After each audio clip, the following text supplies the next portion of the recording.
और मैंने आज जो आपको बताया, घर गया तभी कुछ चर्चा शिष्यों के बीच में चल रही थी। मैंने कहा कि 2-3 इच्छाएं बाकी रह गई हैं। एक इच्छा तो ये रही है कि मैं अपनी पूरी जीवनी लिखूं, और 2 साल से मंथन कर रहा हूं कि सारी जो कुछ शैतानियां या नटखटपन या अच्छाई 2 टूक साफ साफ एक बार लिख दूं ऐसा, मगर फिर समय नहीं मिल पाता। और दूसरा इच्छा ये रहती है एक बार फिर आपके सामने कायाकल्प करके दिखाऊं। मैं बिल्कुल, मेरा मानस बिल्कुल क्लियर था, मगर और तीसरी इच्छा ये है कि मैं आपको इतना अधिक योग्य बना दूं कि आपके सामने ऊंचे से ऊंचा गुरु टिक नहीं सके, इतना बना दूं। इसीलिए दीक्षाएं। और अगर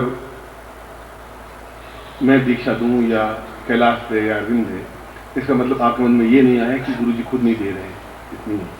उससे पहले उनको उतनी पूर्णता देने के बाद भी आपके सामने खड़ा करता हूं, क्योंकि आपके सामने किसी प्रकार की निकृष्टता या नीचता या घटियापन मैं नहीं कर सकता, धोखा नहीं कर सकता, आपके साथ में विश्वासघात नहीं कर सकता। मैं खड़ा हो सकता हूं। और बनारस में इसलिए खड़ा रहा कि लोगों में कई तरह की, भाई गुरु जी बीमार हैं, गुरु जी सकते हैं, तो 3 दिन खड़ा कि आपके मन में ये हीन भावना आए नहीं, कॉम्प्लेक्स नहीं आए। इसलिए मैं जब पीछे खड़ा हूं, कृष्ण ने अर्जुन को यही कहा, अर्जुन तू युद्ध कर रहा है, तू घमंड कर रहा है, तू युद्ध कर रहा है, तो कुछ कर नहीं रहा है, इसलिए कुछ हो रहा है कि मैं तेरे पीछे खड़ा हूं, इसलिए तू जीत रहा है। इसलिए आप विजय प्राप्त कर पाएंगे कि मैं आपके प्रत्येक के पीछे खड़ा हूं। आप मुड़ के देख लें, एक बार देख लें हिम्मत के साथ में, तो मालूम पड़ जाएगा। इसलिए जीवन में किसी क्षेत्र में मैं आपको असक्तता या कमजोरी या जिस क्षेत्र में भी आप जाएं, बहुरंग जीवन होना चाहिए।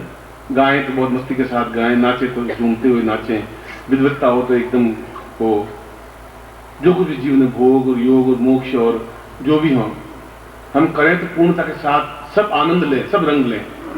ऐसे ही बनाना चाहता हूं। केवल एक सफेद या काला या पीला या लाल रंग से काम नहीं चल पाएगा। जीवन में सब तरह के आपको एहसास करवा दूं कि जीवन कितना आनंद जीवन है।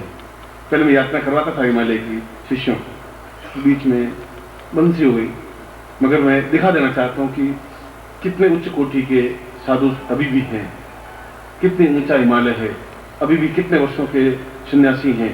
बड़ी इच्छा रहती है कि आपको दिखाएं, मगर अब आप, मैं कह रहा हूं, अब आप उस लेवल पर आए कि आप उनको देख सकते हैं। अब आप में क्षमता आई और आप ये दिखाइए।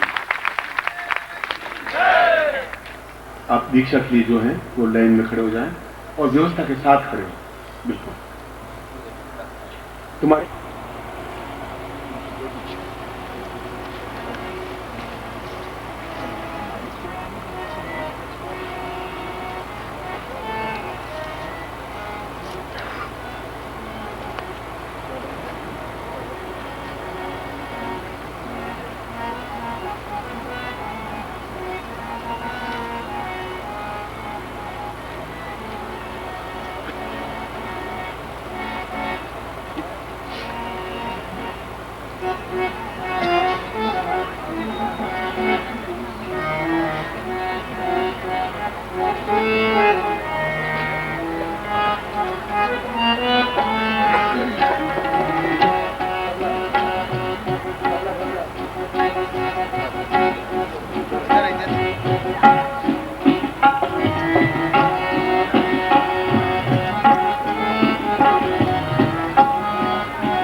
भाई जयप्रकाश जी से निवेदन करूंगा कि तो कुछ झिझक के मारे में भी नहीं बोल पाए, दोनों बातें हुई, मगर मन में रहती है कि कुछ सुनाए।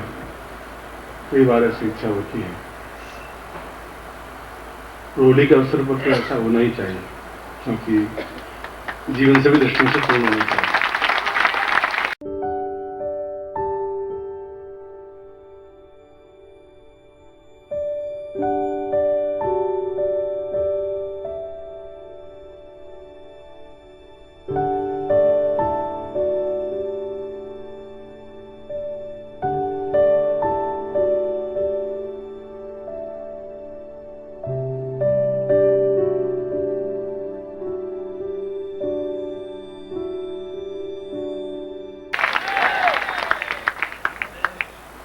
आप मुझे बाध्य करें, हाथ पकड़ के नहीं, मगर आप आग्रह करें तो मैं जरूर गाऊंगा और आप लोगों से अच्छा गाऊंगा।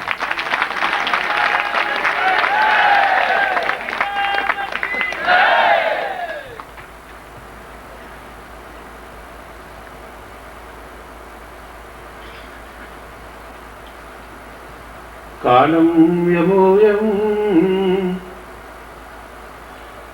यमदेव रूपम नरत्वसेयं भवतां मदैवी इच्छोन्मतां पूर्ण मदैव तुभ्यं जीवन जदो सदवदां भवते रूपम। एक यमोपनिषद है, उसमें नचिकेता और यम के संवाद हैं।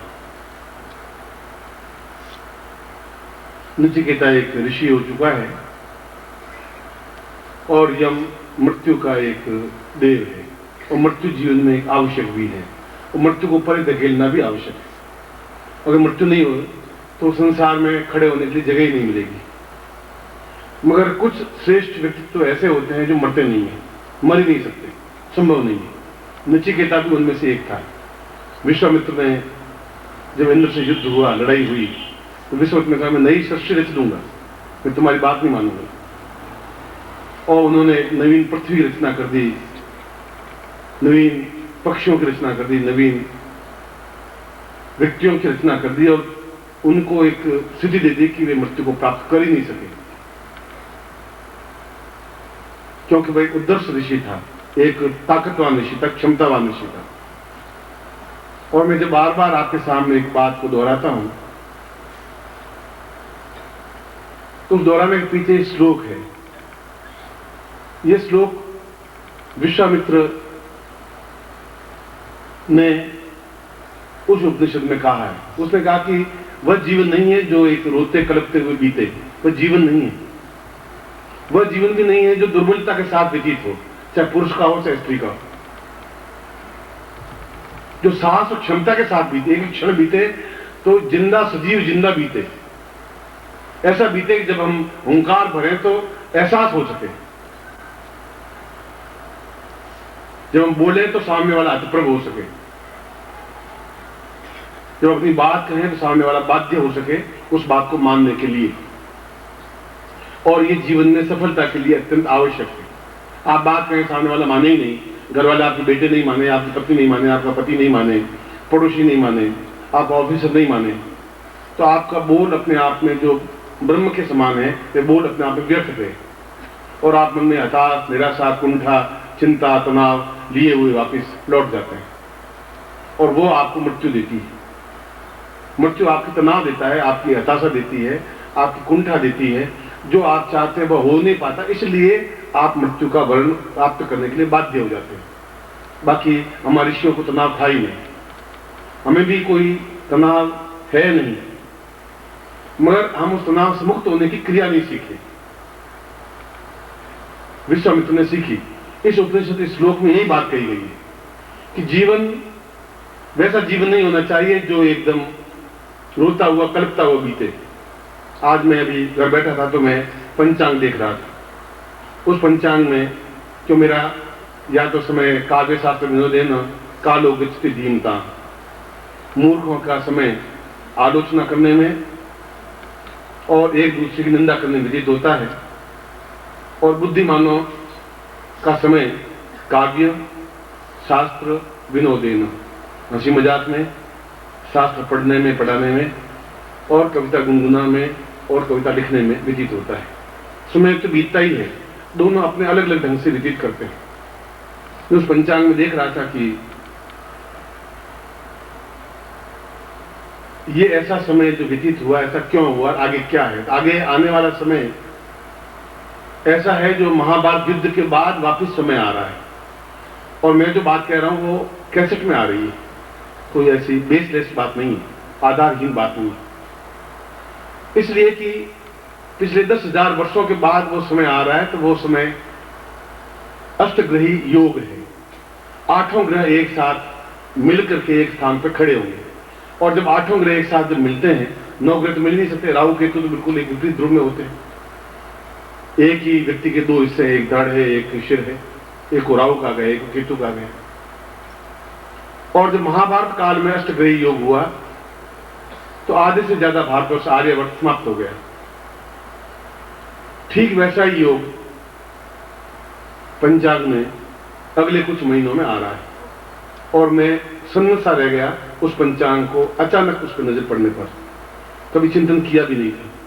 मैं क्या स्थिति बनेगी फिर, अगर प्रलय की स्थिति बननी है, जो शास्त्रों में कहा गया प्रलय का मतलब है हम मरे तो फिर प्रलय हो ही जाए, हम समाप्त हो गए, फिर पीछे भले ही कुछ भी रहा हो, समाप्त हो गया। और ये आप मेरी बात सुन लें कि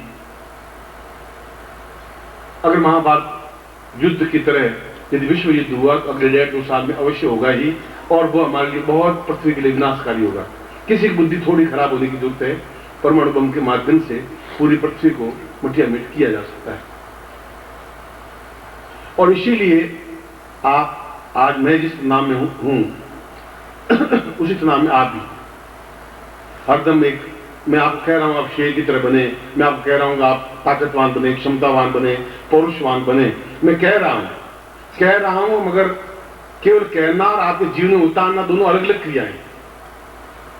कहने से आप ताकतवान नहीं बन सकेंगे, कहने से आप हिम्मतवान नहीं बनेंगे, साहसवान नहीं बन सकेंगे, कहने तनाव मुक्त नहीं बन सकेंगे, मैं समझाने से नहीं हो पाएगा। मैं अपने आप को कितने समझाऊं, उससे मैं तनाव मुक्त नहीं हो सकता। उसको फेस करके, उसका सामना करके उस पर हावी होऊंगा, तब मैं तनाव से मुक्त हो पाऊंगा, तब मैं एकदम काल बन पाऊंगा, तब मैं एक पौरुषवान बन पाऊंगा, तब मैं क्षमतावान बन पाऊंगा।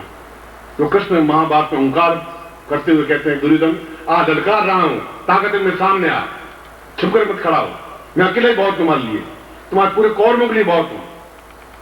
जब वो ओंकार भरते हैं तो कौरव हतप्रभ हो जाते हैं, हाथ में तीर धनुष छूट जाते हैं इनके हाथ से। क्या है वो ओंकार कहां से आई उनमें? क्योंकि वो उस यम पर अपने आप में पूर्ण हावी थे। मैं कृष्ण का उदाहरण इसलिए बार बार दे रहा हूं कि कृष्ण ही नहीं, सैकड़ों ऐसे योद्धा हुए हैं। सुबब्रुवान का उदाहरण दिया, वह अपने आप में कोमल व्यक्तित्व, अपने आप इतना ताकतवान, इतना क्षमतावान कि पूरे कौरव को ललकारे, वह छोटी सी बात नहीं हो सकती। एक खड़ा आदमी 10,000 विद्वानों को ललकारे, वह छोटी सी बात नहीं हो सकती। एक व्यक्ति पूरे समाज में ललकार के खड़ा हो जाए, वह छोटी सी बात नहीं हो सकती। और यदि आप वैसे नहीं बन सकेंगे तो आप पे तनाव हावी हो जाएगा, या आप तनाव पे हावी होंगे, दुखों पर हावी होंगे, या दुख आप पे हावी हो जाएंगे, तनाव।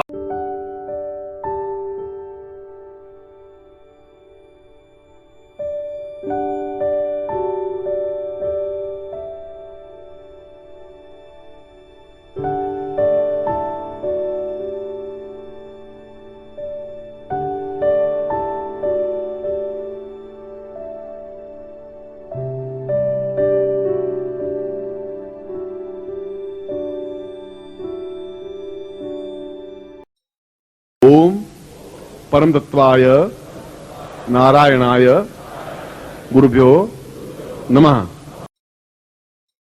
ओम ह्रीं मम प्राण देह रोम प्रतिरोम चैतन्य जाग्रय ह्रीं ओम नमः।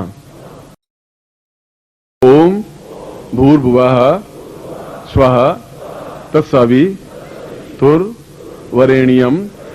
भर्गो देवस्य धीमहि धियो यो नः प्रचोदयात्।